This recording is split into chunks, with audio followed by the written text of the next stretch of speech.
Hi guys, welcome back again to my YouTube channel, and for this video ngayon papakita ko sa inyo na kung paano yung routine namin kapag tapos namin na magpalit ng diaper ng mga pasyente, paano yung pag-segregate ng mga pinagamitan natin sa mga pasyente. Yung dilaw na basket, yun yung lagayan ng pampunas o yung mga pinampunas para sa mga pasyente. Etong blue naman, ito yung lagayan para sa mga diapers. Actually guys, pwedeng gamitin yung mas malaki na drum para sa mga diaper, pero 6 na katao lang yung papalitan natin, kaya goods na to. At syempre kahit pa paano nagkaroon yung mga balde na ginamit natin, so kailangan natin gawin hugasan ito, i-brush natin kung meron man, pakabanlawan. May mga kasama din talaga ako na hindi nagbabanlaw na or na hindi nagbabrush ng mga pinagamitan nila, kaya makikita mo talaga na may mga dumi-dumi, pero ako hindi talaga ako sanay na nakikita yung ganun. At pagkatapos noon, syempre ipa-flush lang din natin at ilalagay sa pinakalalagyan. Ngayon naman itong bottled water, ito yung ginagamit namin kapag magbabanlaw na kami ng mga kepias, puwet o kaya naman mga etits ng mga pasyente natin. Meron kasing meron kasing liquid na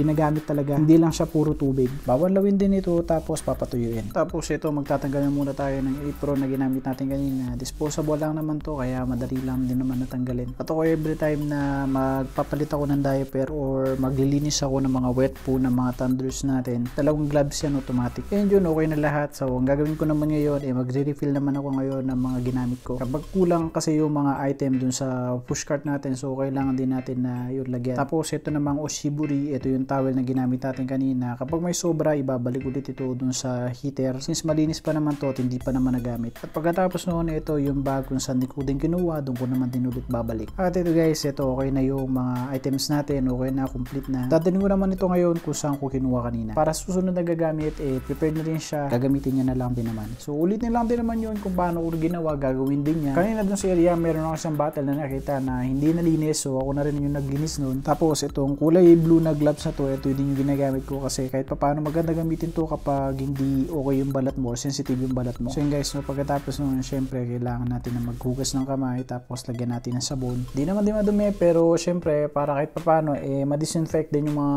kamay natin, kaya kailangan din natin maghugas. Isa din nga pala to sa struggle ng mga workers, dahil lagi nagbabasa, lagi nag-alcohol, so nangyayari ganito, gumagaspang yung kamay tapos nagkakasugat-sugat. Kaya kailangan talaga kahit papaano nagde-day off tayo at kahit papaano napapahinga din yung kamay natin. So ito guys, pinatay na natin yung ilaw. Ang gagawin natin babalik na natin itong pushcart kung saan ko kinuha kanina. So yun lang guys, tapos na ang ating video. So thank you for watching. Yun lang.